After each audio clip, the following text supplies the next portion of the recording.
క్రీస్తు విరోధి రాజ్యం యొక్క బ్లూ ప్రింట్ ఎలా ఉండబోతుందో క్లుప్తంగా ఇప్పుడు చూద్దాం. బైబిల్లో ప్రవచించిన ఆ మృగం యొక్క రాజ్యం అంటే ఏంటో తెలుసుకోడానికి మనం పెద్దగా ఊహించుకోవాల్సిన పనిలేదు.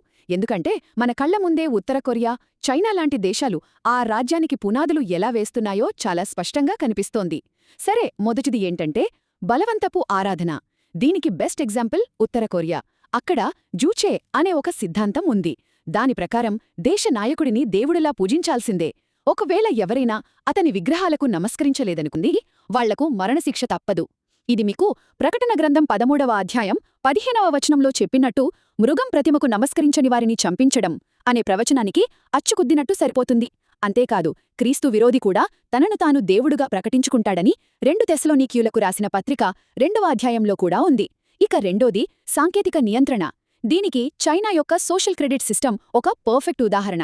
ఇది ఒక రకంగా చెప్పాలంటే ఒక డిజిటల్ జైలనమాట. ప్రతి ఒక్కరి కదలికను కెమెరాలతో గమనిస్తూ ఉంటారు. మీరు ప్రభుత్వానికి వ్యతిరేకంగా మాట్లాడినా, చర్చికి వెళ్లినా వెంటనే మీ సోషల్ స్కోర్ తగ్గిపోతుంది.